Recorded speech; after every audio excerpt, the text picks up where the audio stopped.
मित्रों नमस्कार। मैं नाथ सुनांचली कथा कहानी और उपन्यास के इस नए अंक के साथ पुनः उपस्थित हूँ। मित्रों, इस समय मैं वाचन कर रहा हूँ धर्मवीर भारती के लिखे गए उपन्यास गुनाहों का देवता का। मित्रों, अब तक मैं अपने वाचन के पिछले क्रम में उपन्यास गुनाहों का देवता के भाग 3 तक का वाचन कर चुका हूँ। अब लीजिए सुनिए उपन्यास गुनाहों का देवता के चौथे भाग का वाचन मेरे अर्थात नाथ सुनांचली के स्वर में। सुधा का कॉलेज बड़ा एकांत और खूबसूरत जगह बना हुआ था। दोनों ओर ऊंची सी मेड़ और बीच में से कंकड़ की एक खूबसूरत घुमावदार सड़क। दाईं ओर चने और गेहूं के खेत, बेर और सहतूत के झाड़ और बाईं ओर ऊंचे ऊंचे टीले और ताड़ के लंबे लंबे पेड़। शहर से काफी बाहर देहात का सा नजारा और इतना शांत वातावरण लगता था कि यहाँ कोई उथल पुथल, कोई शोरगुल है ही नहीं। जगह इतनी हरी भरी कि दर्जों के कमरों के पीछे ही महुआ चूता और लंबी लंबी घास की दोपहरिया के नीचे फूलों की जंगली लतरें उलझी रहती थीं। और इस वातावरण ने अगर किसी पर सबसे ज़्यादा प्रभाव डाला था तो वह थी गेसु। उसे अच्छी तरह मालूम था कि बांस के झाड़ के पीछे किस चीज़ के फूल हैं। पुराने पीपल पर गिलोय की लतर चढ़ी है और करौदे के झाड़ के पीछे एक शाही की माद है। नागफनी की झाड़ी के पास एक बार उसने एक लोमड़ी भी देखी थी। शहर के एक मशहूर रईस साबिर हुसैन काजमी की वह सबसे बड़ी लड़की थी। उसकी माँ, जिन्हें उसके पिता अदन से ब्याह करके लाए थे, शहर की मशहूर शायरा थी। हालांकि उसका दीवान छपकर मशहूर हो चुका था, मगर वह किसी भी बाहरी आदमी से कभी नहीं मिलती जुलती थीं। उनकी सारी दुनिया अपने पति और अपने बच्चों तक सीमित थी। उन्हें शायराना नाम रखने का बहुत शौक था। अपनी दोनों लड़कियों का नाम उन्होंने गेसु और फूल रखा था और अपने छोटे बच्चे का नाम हसरत। हाँ, अपने पतिदेव साबिर साहब के हुक्के से वे बेहद चिढ़ती थीं और उनका नाम उन्होंने रखा था आतिश फिजा। घास फूस, लतर और शायरी का शौक गेसु ने अपनी माँ से विरासत में पाया था। किस्मत से उसका कॉलेज भी ऐसा मिला जिसमें दर्जों की खिड़कियों से आम की शाखें झांका करती थीं। इसलिए हमेशा जब कभी मौका मिलता था, क्लास से भागकर गेसु घास पर लेटकर सपने देखने की आदी हो गई थी। क्लास के इस महा भी निष्क्रमण और उसके बाद लतरों की छाह में जाकर ध्यान योग की साधना में उसकी एकमात्र साथिन थी सुधा। आम की घनी छाँव में, हरी हरी दूब में दोनों सिर के नीचे हाथ रखकर लेटी रहती और दुनिया भर की बातें करती। बातों में छोटी से छोटी और बड़ी से बड़ी किस तरह की बातें करती थीं, यह वही समझ सकता है जिसने कभी दो अभिन्न सहेलियों की एकांत वार्ता सुनी हो। गालिब की शायरी से लेकर उनके छोटे भाई हसरत ने एक कुत्ते का पिल्ला पाला है, यह गेसु सुनाया करती थी। और शरद के उपन्यासों से लेकर यह कि उसकी मालिन ने गिलट का कड़ा बनवाया है, यह सुधा बताया करती थी। दोनों अपने अपने मन की बातें एक दूसरे को बता डालती थीं और जितना भावुक, प्यारा, अनजान और सुकुमार दोनों का मन था, उतनी ही भावुक और सुकुमार दोनों की बातें। हाँ, भावुक सुकुमार दोनों ही थीं, लेकिन दोनों में एक अंतर था। गेसु शायर होते हुए भी इस दुनिया की थी और सुधा शायर न होते हुए भी कल्पना लोक की थी।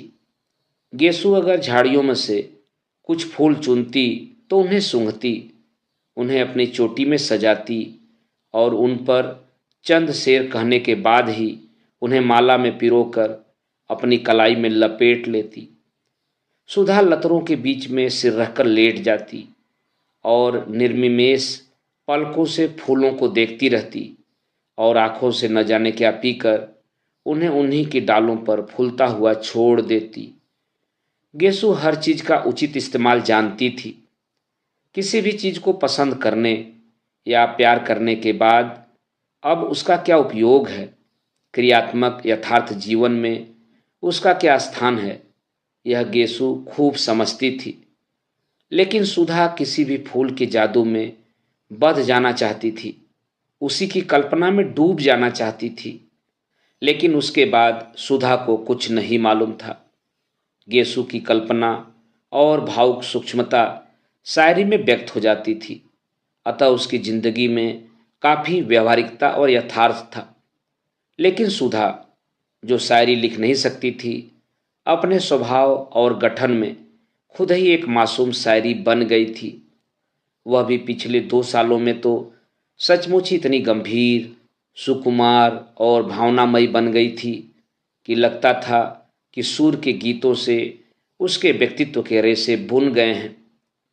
लड़कियां गेसु और सुधा के इस स्वभाव और उनकी अभिन्नता से वाकिफ थीं, और इसलिए जब आज सुधा की मोटर आकर साइबान में रुकी और उसमें से सुधा और गेसु हाथ में फाइल लिए उतरी, तो कामनी ने हंसकर प्रभा से कहा, लो, चंदा सूरज की जोड़ी आ गई। सुधा ने सुन लिया, मुस्कुराकर गेसु की ओर, फिर कामनी और प्रभा की ओर देखकर हंस दी।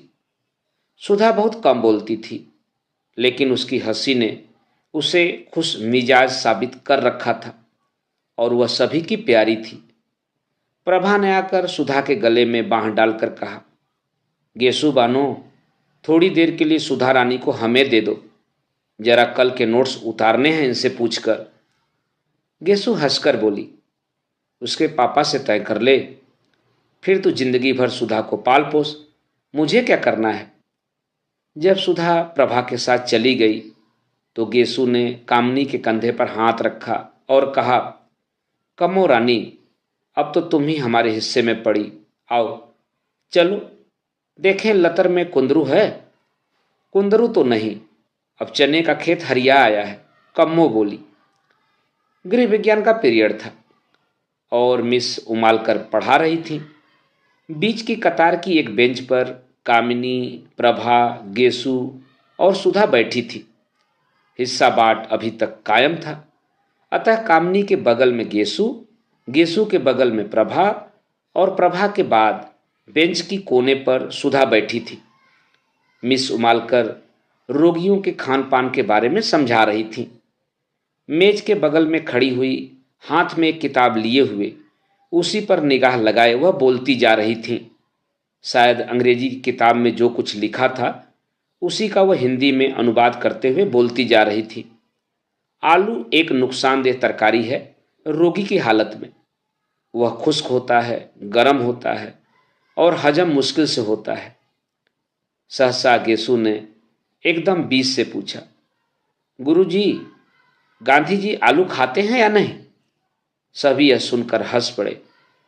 मिस उमालकर ने बहुत गुस्से से गेसु की ओर देखा और डांट कर कहा, what talk of Gandhi, I want no political discussion in class.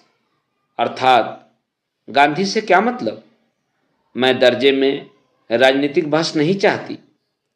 इस पर तो सभी लड़कियों की दबी हुई हंसी फूट पड़ी। मिस उमालकर झल्ला गईं और मेज पर किताब पटकते हुए बोली, साइलेंस। सभी चुप हो गए। उन्होंने फिर पढ़ाना शुरू किया।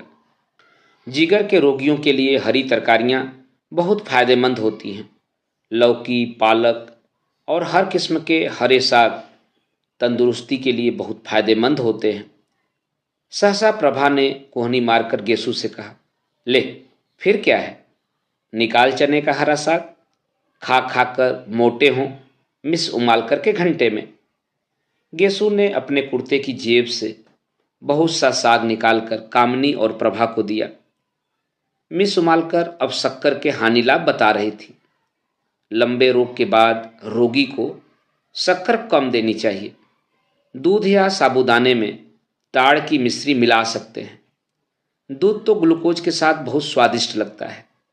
इतने में जब तक सुधा के पास चने का साग पहुंचा कि फौरन मिस उमालकर ने देख लिया। वह समझ गई यह शरारत गेसू की होगी। मिस गेसू, बीमारी की हालत में दूध काहे के साथ स्वादिष्ट लगता है? इतने में सुधा के मुंह से निकला, साग काहे के साथ खाएं? और गेसू ने कहा, नमक के साथ। हाँ, नमक के साथ? मिस उमालकर ने कहा, बीमारी में दूध नमक के साथ अच्छा लगता है, यही पढ़ी हो? कहाँ था ध्यान तुम्हारा? गेसू सन्न हो गई। मिस उमालकर का चेहरा मारे गुस्से के लाल हो रहा था। क्या बात कर रही थी तुम और सुधा? गेसू अभी भी सन्न थी। अच्छा, तुम लोग क्लास के बाहर जाओ और आज हम तुम्हारे गार्जियन को खत भेजेंगे। चलो जाओ बाहर। सुधा ने कुछ मुस्कुराते हुए प्रभा की ओर देखा और प्रभा हंस दी। गेसू ने देखा कि मिस उमालकर का पारा और भी चढ़ने वाला है, तो वह चुपचाप किताब उठाकर चल दी। सुधा भी पीछे पीछे चल दी। कामिनी ने कहा, खत वत भेजती रहना सुधा, और क्लास ठठाकर हंस पड़ी। मिस उमालकर गुस्से से नीली पड़ गई। क्लास अब खत्म होगी और रजिस्टर उठाकर चल दी। गेसू अभी अंदर ही थी कि वह बाहर चली गई और उनके जरा दूर पहुंचते ही गेसू ने बड़ी अदा के साथ कहा, बड़े बेआबरू होकर तेरे कूचे से हम निकले। और सारी क्लास फिर हंसी से गूंज उठी। लड़कियां चिड़ियों की तरफ हुर हो गईं और थोड़ी ही देर में सुधा और गेसू बैडमिंटन फील्ड के पास वाले छतरनार पाकड़ के नीचे लेटी हुई थीं। बड़ी खुशनुमा दोपहरी थी। खुशबू से लदे हल्के हल्के झोंके गेसू की ओढ़नी और गरारे की सिलवटों से आंख मिचौली खेल रहे थे। आसमान में कुछ हल्के रुपहले बादल उड़ रहे थे और जमीन पर बादलों की सांवली छाएं दौड़ रही थीं। घास के लंबे चौड़े मैदान पर बादलों की छायाओं का खेल बड़ा मासूम लग रहा था। जितनी दूर तक छांव रहती थी उतनी दूर तक घास का रंग गहरा काही हो जाता था और जहां जहां बादलों से छनकर धूप बरसने लगती थी वहां वहां घास सुनहरे धानी रंग की हो जाती थी। दूर कहीं पर पानी बरसा था और बादल हल्के होकर खरगोश के मासूम स्वच्छंद बच्चों की तरह दौड़ रहे थे। सुधा आंखों पर फाइल की छांव किए हुए बादलों की ओर एकटक देख रही थी। गेसू ने उसकी ओर करवट बदली और उसकी वेड़ी में लगे हुए रेशमी फीते को उंगली में उमटते हुए एक लंबी सी सांस भर कर कहा, बादशाहों की मुअत्तर ख्वाबगाहों में कहाँ वह मजा जो भीगी भीगी घास पर सोने में है। मुतमईन बेफिक्र लोगों की हंसी में भी कहाँ लुत्फ जो एक दूसरे को देखकर रोने में है। सुधा ने बादलों से अपनी निगाह नहीं हटाई, बस एक करुण सपनीली मुस्कुराहट बिखेर कर रह गई। क्या देख रही है सुधा? गेसू ने पूछा। बादलों को देख रही हूं, सुधा ने बेहोश आवाज में जवाब दिया। गेसू उठी और सुधा की छाती पर सिर रखकर बोली, कैफ बरदोस, बादलों को न देख, बेखबर तू न कुचल जाए कहीं। और सुधा के गाल में जोर की चुटकी काट ली। हाय रे, सुधा ने चीख कर कहा और उठ बैठी। वाह वाह, कितना अच्छा शेर है। किसका है? पता नहीं किसका है, गेसू बोली, लेकिन बहुत सच है सुधी। आसमां के बादलों के दामन में अपने ख्वाब टाक लेना और उनके सहारे जिंदगी बसर करने का ख्याल है। ख्याल तो बड़ा नाजुक मगर रानी बड़ा खतरनाक भी है। आदमी बड़ी ठोकरें खाता है। इससे तो अच्छा है कि आदमी को नाजुक ख्याली से साबिका ही न पड़े। खाते पीते हंसते बोलते आदमी की जिंदगी कट जाए। सुधा ने अपना आंचल ठीक किया और लटों में से घास के तिनके निकालते हुए कहा, गेसू, अगर हम लोगों को भी शादी ब्याह के झंझट में न फंसना पड़े और इसी तरह दिन कटते जाएं तो कितना मजा आए। हंसते बोलते पढ़ते लिखते घास में लेटकर बादलों से प्यार करते हुए कितना अच्छा लगता है। लेकिन हम लड़कियों की जिंदगी भी क्या मैं तो सोचती हूँ गेसु, कभी ब्याह ही न करूं। हमारे पापा का ध्यान कौन रखेगा। गेसु थोड़ी देर तक सुधा की आंखों में आंखें डालकर शरारत भरी निगाहों से देखती रही और मुस्कुराकर बोली, अरे अब ऐसी भोली नहीं हो रानी तुम। ये स्वभाव, ये उठान, और ब्याह नहीं करोगी, जोगन बनोगी। अच्छा, चल हट, बेशरम कहीं की। खुद ब्याह करने को ठान चुकी है तो दुनिया भर को क्यों तोहमत लगाती है। मैं तो ठान चुकी हूं, मेरा क्या। फिक्र तो तुम लोगों की है कि ब्याह नहीं होता तो लेटकर बादल देखती हैं। गेसु ने मचलते हुए कहा। अच्छा अच्छा। गेसु की ओढ़नी खींचकर सिर के नीचे रखकर सुधा ने कहा, क्या हाल है तेरे अख्तर मियाँ का। मंगनी कब होगी तेरी। मंगनी क्या, किसी भी दिन हो जाए, बस फूफी जान के यहाँ आने भर की कसर है। वैसे अम्मी तो फूल की बात उनसे चला रही थीं, पर उन्होंने मेरे लिए इरादा जाहिर किया। बड़े अच्छे हैं, आते हैं तो घर भर में रोशनी छा जाती है। गेसु ने बहुत भोलेपन से गोद में सुधा का हाथ रखकर उसकी उंगलियां चटकाते हुए कहा, वे तो तेरे चचा जाद भाई हैं ना, तुझसे तो पहले से उनसे बोलचाल रही होगी। सुधा ने पूछा। हाँ हाँ, खूब अच्छी तरह से। मौलवी साहब हम लोगों को साथ साथ पढ़ाते थे, और जब हम दोनों सबक भूल जाते थे तो एक दूसरे का कान पकड़कर साथ साथ उठते बैठते थे। गेसु को झेपते हुए बोली। सुधा हंस पड़ी। वाह रे, प्रेम की इतनी विचित्र शुरुआत मैंने कहीं नहीं सुनी थी। तब तो तुम लोग एक दूसरे का कान पकड़ने के लिए अपने आप सबक भूल जाते होगे। नहीं जी, एक बार फिर पढ़कर कौन सबक भूलता है। और एक बार सबक याद होने के बाद जानती हो इश्क में क्या होता है। मकतबे इश्क में एक ढंग निराला देखा, उसको छुट्टी न मिली जिसको सबक याद हुआ। खैर, यह सब बात जाने दे सुधा। अब तुम कब ब्याह करेगी। जल्दी ही करूंगी, सुधा बोली। किससे। तुझसे और किससे। और दोनों खिलखिलाकर हंस पड़ी। बादल हट गए थे और पाकड़ की छांव को चिरते हुए एक सुनहली रोशनी का तार झिलमिला उठा। हंसते वक्त गेसु के कान के टाप चमक उठे और सुधा का ध्यान उधर खींच गया। एक कब बनवाया तूने। बनवाया नहीं। ओ, तो उन्होंने दिए होंगे, क्यों। गेसु ने शर्माकर सिर हिला दिया। सुधा ने उठकर हाथ से छूते हुए कहा, कितने सुंदर कमल हैं, वाह। क्यों गेसु, तुमने सचमुच कमल देखे हैं। नहीं, मैंने देखे हैं। कहाँ। असल में 5-6 साल पहले तक तो मैं गांव में रहती थी। ऊंचाहार के पास एक गांव में मेरी बुआ रहती है ना। बचपन से मैं उन्हीं के पास रहती थी। पढ़ाई की शुरुआत मैंने वहीं की और 7वीं तक वहीं पढ़ी। तो वहाँ मेरे स्कूल के पीछे के पोखरे में बहुत से कमल थे। रोज शाम को मैं भाग जाती थी और तालाब में घुसकर कमल तोड़ती, और घर से बुआ एक लंबा सा सोटा लेकर गालियां देती हुई आती थी मुझे पकड़ने के लिए। जहां वह किनारे पर पहुंचती तो मैं कहती, अभी डूब जाएंगे बुआ, अभी डूबे। तो बहुत रबड़ी मलाई की लालच देकर वह मिन्नत करती, निकल आओ। तो मैं निकलती थी। तुमने तो कभी नहीं देखा होगा हमारी बुआ को। नहीं, तूने कभी दिखाया ही नहीं। इधर बहुत दिनों से आई ही नहीं वे। आएंगी तो दिखाऊंगी तुझे। और उनकी एक लड़की है, बड़ी प्यारी, बहुत मजे की है। उसे देखकर तो तुम उसे बहुत प्यार करोगी। वो तो अब यहीं आने वाली है, अब यहीं पढ़ेगी। किस दर्जे में पढ़ती है। प्राइवेट विदुषी में बैठेगी इस साल। खूब गोल मटोल और हंसमुख है, सुधा बोली। इतने में घंटा बोला और गेसु ने सुधा के पैर के नीचे दबी हुई अपनी ओढ़नी खींची।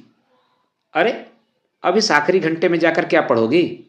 हाजिरी कट ही गई, अब बैठो यहीं, बातचीत करें, आराम करें, सुधा ने अलसाए स्वर में कहा और खड़ी होकर एक मदमाती हुई अगड़ाई ली।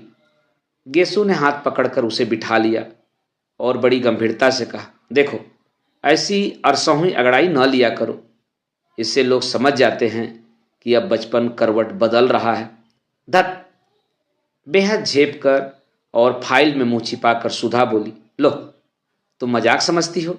एक शायर ने तुम्हारी अगड़ाई के लिए कहा है, कौन ये ले रहा है अंगड़ाई, आसमानों को नींद आती है। वाह, सुधा बोली। अच्छा गेसु, आज बहुत से शेर सुनाओ। सुनो। एक हृदय तेरगी है और ख्वाबे कायनात, डूबते जाते हैं तारे, भीगती जाती है रात। पहली लाइन का क्या मतलब है? सुधा ने पूछा। हृदय तेरगी के माने हैं अंधेरे की चादर और ख्वाबे कायनात के माने हैं जिंदगी का सपना। अब यह शेर फिर सुनो। एक हृदय तेरगी है और ख्वाबे कायनात, डूबते जाते हैं तारे, भीगती जाती है रात। वाह, कितना अच्छा है। अंधकार की चादर है, जीवन का स्वप्न है, तारे डूबते जाते हैं, रात भीगती जाती है। गेसु, उर्दू की शायरी बहुत अच्छी है, तो तुम खुद उर्दू क्यों नहीं पढ़ लेती? गेसु ने कहा। चाहती तो बहुत हूं, पर निभ नहीं पाता। किसी दिन शाम को आओ सुधा, तो अम्मी जान से तुझे शेर सुनवाएंगे। यह ले, तेरी मोटर तो आ गई। सुधा उठी, अपनी फाइल उठाई। गेसु ने अपनी ओढ़नी झाड़ी और आगे चली। पास आकर उचक कर उसने प्रिंसिपल का रूम देखा। वह खाली था। उसने दाई को खबर दी और मोटर पर बैठ गई। गेसु बाहर खड़ी थी। चल, तू भी चल ना। नहीं, मैं गाड़ी पर चली जाऊंगी। अरे चलो, गाड़ी 4:30 बजे आएगी, अभी घंटा भर है। घर पर चाय पिएंगे, फिर मोटर पहुंचा देगी। जब तक पापा नहीं हैं तब तक जितना चाहो कार घिसो। गेसु भी आ बैठी और कार चल दी। मित्रों, अभी आप सुन रहे थे उपन्यास गुनाहों का देवता के भाग 4 का वाचन मेरे अर्थात ना सोनांचली के स्वर में। मित्रों, अब लीजिए सुनिए उपन्यास गुनाहों का देवता के 5वें भाग का वाचन मेरे अर्थात नाथ सोनांचली के स्वर में। दूसरे दिन जब चंदर डॉक्टर शुक्ला के यहाँ निबंध की प्रतिलिपि लेकर पहुंचा तो 8 बज चुके थे। 7 बजे तो चंदर की नींद ही खुली थी और जल्दी से वह नहा धोकर साइकिल दौड़ाता हुआ भागा कि कहीं भाषण की प्रतिलिपि पहुंचने में देर न हो जाए। जब वह बंगले पर पहुंचा तो धूप फैल चुकी थी। अब धूप भली नहीं मालूम देती थी।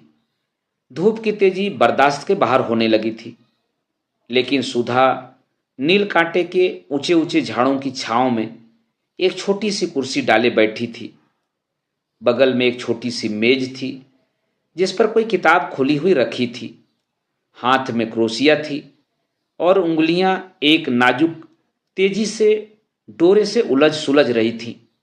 हल्के बादामी रंग की इकलाई की लहराती हुई धोती, नारंगी और काली तिरछी धारियों का कलप किया हुआ चुस्त ब्लाउज और एक कंधे पर उभरा उसका एक पफ ऐसा लग रहा था जैसे कि बांह पर कोई रंगीन तितली आकर बैठी हुई हो और उसका सिर्फ एक पंख उठा हो। अभी अभी शायद नहाकर उठी थी, क्योंकि शरद की खुशनुमा धूप की तरह हल्के सुनहले बाल पीठ पर लहरा रहे थे। नील कांटे की टहनियां उसको सुनहली लहरें समझकर अटखेलियां कर रही थीं। चंदर की साइकिल जब अंदर दिख पड़ी तो सुधा ने उधर देखा, लेकिन कुछ भी न कहकर फिर अपनी क्रोशिया बुनने में लग गई। चंदर सीधा पोर्टिको में गया और अपनी साइकिल रखकर भीतर चला गया, डॉक्टर शुक्ला के पास। स्टडी रूम में, बैठक में, सोने के कमरे में कहीं भी डॉक्टर शुक्ला नजर नहीं आए। हार कर वह बाहर आया तो देखा मोटर अभी गैरेज में है। तो वे जा कहाँ सकते हैं? और सुधा को तो देखिए, क्या अकड़ी हुई है आज, जैसे चंदर को जानती ही नहीं। चंदर सुधा के पास गया। सुधा का मुंह और भी लटक गया। डॉक्टर साहब कहाँ हैं? चंदर ने पूछा। हमें क्या मालूम? सुधा ने क्रोशिये पर से बिना निगाह उठाए जवाब दिया। तो किसे मालूम होगा? चंदर ने डांटते हुए कहा। हर वक्त का मजाक हमें अच्छा नहीं लगता। काम की बात का उसी तरह जवाब देना चाहिए। उनके निबंध की लिपि देनी है या नहीं? हाँ हाँ, देनी तो है, तो मैं क्या करूं? नहा रहे होंगे। अभी कोई ये तो है नहीं कि तुम निबंध की लिपि लाए हो तो कोई नहाए धोए नहीं, बस सुबह से बैठा रहे कि अब निबंध आ रहा है, अब आ रहा है। सुधा ने मुंह बनाकर आंखें नचाते हुए कहा, अरे तो सीधे क्यों नहीं कहती कि नहा रहे हैं? चंदर ने सुधा के गुस्से पर हंसकर कहा। चंदर की हंसी पर तो सुधा का मिजाज और भी बिगड़ गया और अपनी क्रोसिया उठाकर और किताब बगल में दबाकर वह उठकर अंदर चल दी। उसके उठते ही चंदर आराम से उस कुर्सी पर बैठ गया और मेज पर टांग फैलाकर बोला, आज मुझे बहुत गुस्सा चढ़ा है, खबरदार कोई बोलना मत। सुधा जाते जाते मुड़कर खड़ी हो गई। हमने कह दिया चंदर, एक बार कि हमें ये सब बातें अच्छी नहीं लगती। जब देखो तुम चिढ़ाते रहते हो। सुधा ने गुस्से में कहा, नहीं चिढ़ाएंगे नहीं तो पूजा करेंगे, तुम अपने मौके पर छोड़ देती हो। चंदर ने उसी लापरवाही से कहा। सुधा नहीं गई, वह वहीं घास पर बैठ गई और किताब खोलकर पढ़ने लगी। जब 5 मिनट तक वह कुछ नहीं बोली तो चंदर ने सोचा, आज बात कुछ गंभीर है। सुधा, उसने बड़े दुलार से पुकारा, सुधा। सुधा ने कुछ नहीं कहा, मगर 2 बड़े बड़े आंसू तब से नीचे किताब पर गिर गए। अरे क्या बात है सुधा, नहीं बताओगी? कुछ नहीं, बता दो, तुम्हें हमारी कसम है। कल शाम को तुम आए नहीं? सुधा रोनी आवाज में बोली। बस इस बात पर नाराज हो पागल? हाँ, इस बात पर इतनी नाराज हूं। तुम आओ चाहे 1000 बार न आओ, इस पर हम क्यों नाराज होंगे? बड़े कहीं के, नहीं आएंगे तो जैसे हमारा घर बार नहीं है, अपने को जाने क्या समझ लिया है।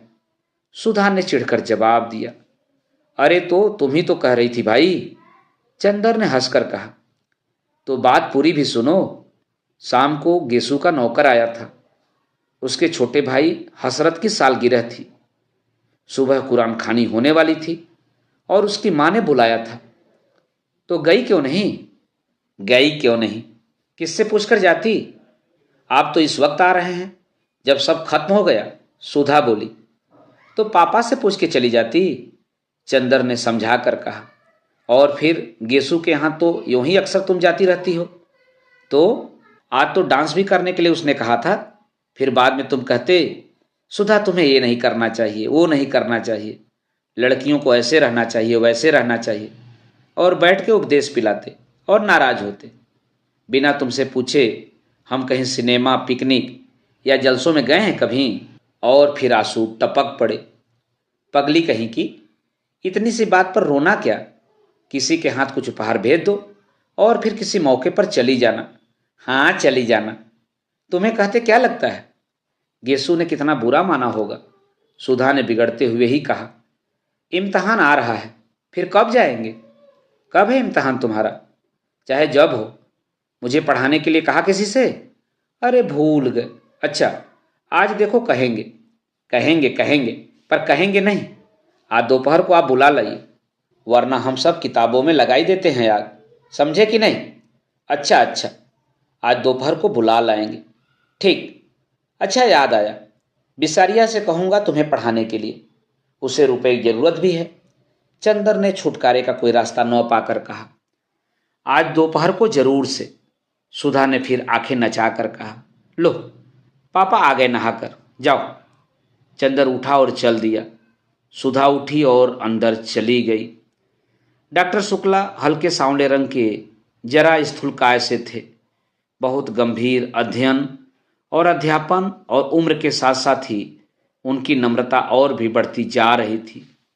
लेकिन वे लोगों से मिलते जुलते कम थे।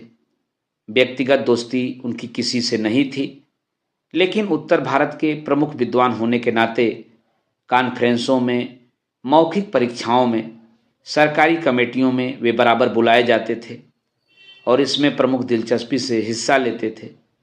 ऐसी जगहों में चंदर अक्सर उनका प्रमुख सहायक रहता था और इसी नाते चंदर भी प्रांत के बड़े बड़े लोगों से परिचित हो गया था। जब वह एमए पास हुआ था तब से फाइनेंस विभाग में उसे कई बार ऊंचे ऊंचे पदों का ऑफर आ चुका था, लेकिन डॉक्टर शुक्ला इसके खिलाफ थे। वे चाहते थे कि पहले वह रिसर्च पूरी कर ले, संभव हो तो विदेश हो आए, तो अब चाहे कुछ काम करे। अपने व्यक्तिगत जीवन में डॉक्टर शुक्ला अंतर विरोधों के व्यक्ति थे। पार्टियों में मुसलमानों और ईसाइयों के साथ खाने में उन्हें कोई ऐतराज नहीं था, लेकिन कच्चा खाना वे चौके में आसन पर बैठकर रेशमी धोती पहनकर खाते थे।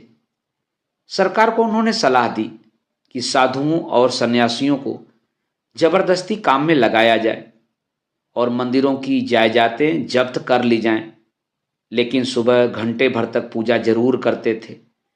पूजा पाठ, खान पान, जात पात के पक्के हामी, लेकिन व्यक्तिगत जीवन में कभी यह नहीं जाना कि उनका कौन शिष्य ब्राह्मण है, कौन बनिया, कौन खत्री और कौन कायस्थ। नहाकर वे आ रहे थे और दुर्गा सप्तशती का कोई श्लोक गुनगुना रहे थे। कपूर को देखा तो रुक गए और बोले, हेलो, हो गया टाइप? जी हाँ। कहाँ कराया टाइप? मिस डिक्रूज के यहाँ। अच्छा, वो लड़की अच्छी है? अब तो बहुत बड़ी हो गई होगी। अभी पता नहीं उसकी शादी हुई कि नहीं। मैंने तो सोचा वह मिले या न मिले। नहीं, वह यहीं है। शादी हुई फिर तलाक हो गया। अरे, तो अकेले रहती है? नहीं, अपने भाई के साथ, बंटी के साथ। अच्छा, और बंटी की पत्नी अच्छी तरह है? वह मर गई। राम राम, तब तो घर ही बदल गया होगा। पापा, पूजा के लिए सब कुछ बिछा दिया है। सहसा सुधा बोली, अच्छा बेटी। अच्छा चंदर, मैं पूजा कराऊं जल्दी से? तुम चाय पी चुके? जी हाँ। अच्छा, तो मेरी मेज पर एक चार्ट है, जरा इसको ठीक कर दो तब तक। मैं अभी आया। चंदर स्टडी रूम में गया और मेज पर बैठ गया। कोट उतारकर उसने खूंटी पर टांग दिया और नक्शा देखने लगा। पास में एक छोटी सी चीनी की प्याली में चाइना इंक रखी थी और मेज पर पानी। उसने 2 बूंद पानी डालकर चाइना इंक घिसनी शुरू कर दी। इतने में सुधा कमरे में दाखिल। ए सुनो, उसने चारों ओर देखकर बड़े सशंकित स्वरों में कहा और फिर झुककर चंदर के कान के पास मुंह लगाकर कहा, चावल की नान खटाई खाओगे? ये क्या बला है? चंदर ने इंक घिसते घिसते पूछा। बड़ी अच्छी चीज होती है, पापा को बहुत अच्छी लगती है। आज हमने सुबह अपने हाथ से बनाई है, खाओगे? सुधा ने बड़े दुलार से पूछा। ले आओ, चंदर ने कहा। ले आए हम, लो। और सुधा ने अपने आंचल में लिपटी हुई 2 नान खटाई निकालकर मेज पर रख दी। अरे, तस्तरी में क्यों नहीं लाई? सब धोती में घी लग गया। इतनी बड़ी हो गई पर सहूर जरा सा भी नहीं है। चंदर ने बिगड़ कर कहा, छिपा कर लाए हैं, फिर ये सकरी होती है कि नहीं? चौके के बाहर कैसे लाते? तुम्हारे लिए तो लाए हैं और तुम ही बिगड़ रहे हो। अंधे को नोन दो, अंधा कहे मेरी आंखें फोड़ी। सुधा ने मुंह बनाकर कहा, खाना है कि नहीं? हाथ में तो हमारे स्याही लगी है। चंदर बोला, हम अपने हाथ से नहीं खिलाएंगे, हमारा हाथ जूठा हो जाएगा। और राम राम, पता नहीं तुम रेस्तरा में मुसलमान के हाथ का खाते होगे। थू थू। चंदर हंस पड़ा सुधा की इस बात पर और उसने पानी में हाथ डुबोकर बिना पूछे सुधा के आंचल में हाथ पोंछ दिए और बेतलुत्फी से नान खटाई उठाकर खाने लगा। बस, अब धोती का किनारा रंग दिया और यहीं पहनना है हमें दिन भर। सुधा ने बिगड़ कर कहा। खुद नान खटाई छिपा कर लाई और घी लग गया तो कुछ नहीं, और हमने स्याही पोंछ दी तो मुंह बिगड़ गया। चंदर ने मैपिंग पेन में इंक लगाते हुए कहा, हाँ, अभी पापा देखें तो और बिगड़े कि धोती में घी स्याही सब लगाए रहती है, तुम्हें क्या? और उसने स्याही लगा हुआ छोर कस कर कमर में खोस लिया। छे, वहीं घी में तर छोर कमर में खोस लिया, गंदी कहीं की। चंदर ने चार्ट की लाइनें ठीक करते हुए कहा, गंदी हैं तो तुमसे मतलब? और मुंह चिढ़ाते हुए सुधा कमरे से बाहर चली गई। चंदर चुपचाप बैठा चार्ट दुरुस्त करता रहा।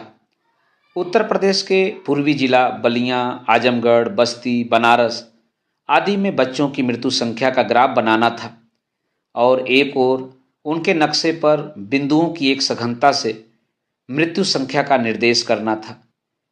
चंदर की एक आदत थी, वह काम में लगता था तो भूत की तरह लगता था। फिर उसे दीन दुनिया किसी की खबर नहीं रहती थी। खाना पीना, तन बदन, किसी का होश नहीं रहता था। इसका एक कारण था। चंदर उन लड़कों में से था जिनकी जिंदगी बाहर से बहुत हल्की फुल्की होते हुए भी अंदर से बहुत गंभीर और अर्थमयी होती है, जिनके सामने एक स्पष्ट उद्देश्य, एक लक्ष्य होता है। बाहर से चाहे जैसे होने पर भी अपने आंतरिक सत्य के प्रति घोर ईमानदारी, यह इन लोगों की विशेषता होती है। और सारी दुनिया के प्रति अगंभीर और उच्छृंखल होने पर भी जो चीज़ें इनकी लक्ष्य परिधि में आ जाती हैं, उनके प्रति उनकी गंभीरता साधना और पूजा बन जाती है। इसलिए बाहर से इतना व्यक्तिवादी और सारी दुनिया के प्रति निरपेक्ष और लापरवाह दिख पड़ने पर भी वह अंतरम से समाज और युग और अपने आसपास के जीवन और व्यक्तियों के प्रति अपने को बेहद उत्तरदायी अनुभव करता था। वह देशभक्त भी था और शायद समाजवादी भी, पर वह अपने तरीके से। वह खद्दर नहीं पहनता था, कांग्रेस का सदस्य नहीं था, जेल नहीं गया था, फिर भी वह अपने देश को बहुत प्यार करता था। उसकी देशभक्ति, उसका समाजवाद, सभी उसके अध्ययन और खोज में समा गया था।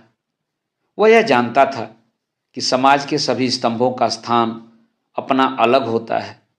अगर सभी मंदिर के कंगूरे का फूल बनने की कोशिश करने लगें तो नींव की ईंट और सीढ़ी का पत्थर कौन बनेगा? और वह जानता था कि अर्थशास्त्र वह पत्थर है जिस पर समाज के सारे भवन का बोझ है। और उसने निश्चय किया था कि अपने देश, अपने युग के आर्थिक पहलू को वह खूब अच्छी तरह से अपने ढंग से विश्लेषण करके देखेगा। और उसे यह आशा थी कि वह एक दिन ऐसा समाधान खोज निकालेगा कि मानव की बहुत सी समस्याएं हल हो जाएंगी। और आर्थिक और राजनीतिक क्षेत्र में अगर आदमी खुखार जानवर बन गया है तो एक दिन दुनिया उसकी एक आवाज़ पर देवता बन सकेगी। इसलिए जब वह बैठकर कानपुर की मिलों के मजदूरों के वेतन का चार्ट बनाता था या उपयुक्त साधनों के अभाव में मर जाने वाली गरीब औरतों और बच्चों का लेखा जोखा करता था, तो उसके सामने अपना करियर, अपनी प्रतिष्ठा, अपनी डिग्री का सपना नहीं होता था। उसके मन में उस वक्त वैसा संतोष होता था जो किसी पुजारी के मन में होता है जब वो अपने देवता की अर्चना के लिए धूप, दीप, नैवेद्य सजाता है। बल्कि चंदर थोड़ा भावुक था। एक बार तो जब चंदर ने अपने रिसर्च के सिलसिले में यह पढ़ा कि अंग्रेज़ों ने अपनी पूंजी लगाने और अपना व्यापार फैलाने के लिए किस तरह मुर्शिदाबाद से लेकर रोहतक तक हिंदुस्तान के गरीब से गरीब और अमीर से अमीर बसिंदे को अमानुषिकता से लूटा, तब वह फूट फूट कर रो पड़ा था। लेकिन इसके बावजूद उसने राजनीति में कभी डूबकर हिस्सा नहीं लिया, क्योंकि उसने देखा कि उसके जो भी मित्र राजनीति में गए वे थोड़े दिन बाद बहुत प्रसिद्धि या प्रतिष्ठा पा गए, मगर आदमियत खो बैठे। अपने अर्थशास्त्र के बावजूद वह यह समझता था कि आदमी की जिंदगी सिर्फ आर्थिक पहलू तक सीमित नहीं, और वह यह भी समझता था कि जीवन को सुधारने के लिए सिर्फ आर्थिक ढांचा बदल देने भर की जरूरत नहीं है। उसके लिए आदमी का सुधार करना होगा, व्यक्ति का सुधार करना होगा, वरना एक भरे पूरे और वैभवशाली समाज में भी आज के से अस्वस्थ और पाशविक वृत्तियों वाले व्यक्ति रहेंगे तो दुनिया ऐसी ही लगेगी जैसे एक खूबसूरत सजा सजाया महल जिसमें कीड़े और राक्षस रहते हों। वह यह भी समझता था कि वह जिस तरह की दुनिया का सपना देखता, वह दुनिया आज किसी भी एक राजनीतिक क्रांति या किसी भी विशेष पार्टी की सहायता मात्र से नहीं बन सकती है। उसके लिए आदमी को अपने को बदलना होगा, किसी समाज को बदलने से काम नहीं चलेगा। इसलिए वह अपने व्यक्ति के संसार में निरंतर लगा रहता था और समाज के आर्थिक पहलू को समझने की कोशिश करता रहता था। यही कारण है कि अपने जीवन में आने वाले व्यक्तियों के प्रति वह बेहद ईमानदार रहता था और अपने अध्ययन और काम के प्रति वह सचेत और जागरूक रहता था। और वह अच्छी तरह समझता था कि इस तरह वह दुनिया को उस ओर बढ़ाने में थोड़ी सी मदद कर रहा है, क्योंकि अपने में भी वह सत्य की वही चिंगारी पाता था इसलिए कवि या दार्शनिक न होते हुए भी वह इतना भावुक, इतना दृढ़ चरित्र, इतना सशक्त और इतना गंभीर था। और काम तो अपना वह इस तरह करता था जैसे वह किसी की एकाग्र उपासना कर रहा हो। इसलिए जब वह चार्ट के नक्शे पर कलम चला रहा था तो उसे मालूम नहीं हुआ कि कितनी देर से डॉक्टर शुक्ला आकर उसके पीछे खड़े हो गए। वाह, नक्शे पर तो तुम्हारा हाथ बहुत अच्छा चलता है, बहुत अच्छा। अब उसे रहने दो, लाओ देखें तुम्हारा काम कैसा चल रहा है। आज तो इतवार है ना। डॉक्टर शुक्ला पास की कुर्सी पर बैठकर बोले, चंदर, आजकल मैं एक किताब लिखने की सोच रहा हूँ। मैंने सोचा कि भारतवर्ष की जाति व्यवस्था का नए वैज्ञानिक ढंग से अध्ययन और विश्लेषण किया जाए। तुम इसके बारे में क्या सोचते हो? व्यर्थ है। जो व्यवस्था आज नहीं तो कल चूर चूर होने जा रही है, उसके बारे में तुम्हार बांधना और समय बर्बाद करना बेकार है। चंदर ने बहुत आत्मविश्वास से कहा, यही तो तुम लोगों में खराबी है। कुछ थोड़ी सी खराबियां जाति व्यवस्था की देख ली और उसके खिलाफ हो गए। एक रिसर्च स्कॉलर का दृष्टिकोण ही दूसरा होना चाहिए। फिर हमारे भारत की प्राचीन सांस्कृतिक परंपराओं को तो बहुत ही सावधानी से समझने की आवश्यकता है। यह समझ लो कि मानव जाति दुर्बल नहीं है। अपने विकास क्रम में वह उन्हीं संस्थाओं, रीति रिवाजों और परंपराओं को रहने देती है जो उसके अस्तित्व के लिए बहुत आवश्यक होती है। अगर वे आवश्यक न हुई तो मानव उससे छुटकारा मांग लेता है। यह जाति व्यवस्था जाने कितने सालों से हिंदुस्तान में कायम है। क्या यही इस बात का प्रमाण नहीं है कि यह बहुत सशक्त है और अपने में बहुत जरूरी है? अरे हिंदुस्तान की भली चलाई, चंद्र बोला। हिंदुस्तान में तो गुलामी कितने दिनों से कायम है, तो क्या वह भी जरूरी है? बिल्कुल जरूरी है। डॉक्टर शुक्ला बोले, मुझे भी हिंदुस्तान पर गर्व है। मैंने कभी कांग्रेस में काम किया है, लेकिन मैं इस नतीजे पर पहुंचा हूं कि जरा सी आज़ादी अगर मिलती है हिंदुस्तानियों को तो वे उसका भरपूर दुरुपयोग करने से बाज नहीं आते हैं और कभी भी ये लोग अच्छे शासक नहीं निकलेंगे। अरे नहीं, ऐसी बात नहीं। हिंदुस्तानियों को ऐसा बना दिया है अंग्रेजों ने, वरना हिंदुस्तान ने ही तो चंद्रगुप्त और अशोक पैदा किए थे। और रही जाति व्यवस्था की बात, तो मुझे तो स्पष्ट दिख रहा है कि जाति व्यवस्था टूट रही है। कपूर बोला, रोटी बेटी की कैद थी, रोटी की कैद तो करीब करीब टूट गई। अब बेटी की कैद भी। ब्याह शादियां भी दो एक पीढ़ी के बाद स्वच्छंदता से होने लगेंगी। अगर ऐसा होगा तो बहुत गलत होगा। इससे जातिगत पतन होता है। ब्याह शादी को कम से कम मैं भावना की दृष्टि से नहीं देखता। यह एक सामाजिक तथ्य है और उसी दृष्टिकोण से हमें देखना चाहिए। शादी में सबसे बड़ी बात होती है सांस्कृतिक समानता। और जब अलग अलग जाति में अलग अलग रीति रिवाज हैं तो एक जाति की लड़की दूसरी जाति में जाकर कभी भी अपने को ठीक से संतुलित नहीं कर सकती। और फिर एक बनिया की व्यापारिक प्रवृत्तियों की लड़की और एक ब्राह्मण का अध्ययन वृत्ति का लड़का, इनकी संतान न इधर विकास कर सकती है न उधर। यह तो सामाजिक व्यवस्था को व्यर्थ के लिए असंतुलित करना हुआ। हाँ, लेकिन विवाह को आप केवल समाज के दृष्टिकोण से क्यों देखते हैं? व्यक्ति के दृष्टिकोण से भी देखिए। अगर दो विभिन्न जाति के लड़के लड़की अपना मानसिक संतुलन ज़्यादा अच्छा कर सकते हैं तो क्यों न विवाह की इजाज़त दी जाए। ओह, एक व्यक्ति के सुझाव के लिए हम समाज को क्यों नुकसान पहुंचाएं? और इसका क्या निश्चित कि विवाह के समय यदि दोनों में मानसिक संतुलन है तो विवाह के बाद भी रहेगा। मानसिक संतुलन और प्रेम जितना अपने मन पर आधारित होता है उतना ही बाहरी परिस्थितियों पर भी। क्या जाने विवाह के वक्त की परिस्थिति का दोनों के मन पर कितना प्रभाव है और उसके बाद संतुलन रह पाता है या नहीं। और मैंने तो लव मैरिजेज को असफल होते देखा है। बोलो, है या नहीं? डॉक्टर शुक्ला ने कहा, हाँ, प्रेम विवाह अक्सर असफल होते हैं, लेकिन संभव है वह प्रेम न होता हो। जहां सच्चा प्रेम होगा वहां कभी असफल विवाह नहीं होंगे। चंदर ने बहुत साहस करके कहा, ओह, ये सब साहित्य की बातें हैं। समाजशास्त्र की दृष्टि से या वैज्ञानिक दृष्टि से देखो। अच्छा खैर, अभी मैंने उसकी रूपरेखा बनाई है, लिखूंगा तो तुम सुनते चलना। लाओ वह निबंध कहाँ है? डॉक्टर शुक्ला बोले। चंदर ने उन्हें टाइप की हुई प्रतिलिपि दे दी। उलट पुलट कर डॉक्टर शुक्ला ने देखा और कहा, ठीक है। अच्छा चंदर, अपना काम इधर ठीक ठीक कर लो। अगले इतवार को लखनऊ कॉन्फ्रेंस में चलना है। अच्छा, कार पर चलेंगे या ट्रेन से? ट्रेन से। अच्छा। घड़ी देखते हुए उन्होंने कहा, अब जरा मैं काम से चल रहा हूं, तुम यह चार्ट बना डालो और एक निबंध लिख डालना। पूर्वी जिलों में शिशु मृत्यु। प्रांत के स्वास्थ्य विभाग ने एक पुरस्कार घोषित किया है। डॉक्टर शुक्ला चले गए। चंदर ने फिर चार्ट में हाथ लगाया। मित्रों, अभी आप सुन रहे थे धर्मवीर भारती के लिखे गए उपन्यास गुनाहों का देवता के 5वें भाग का वाचन मेरे अर्थात नाथ सोनांचली के स्वर में।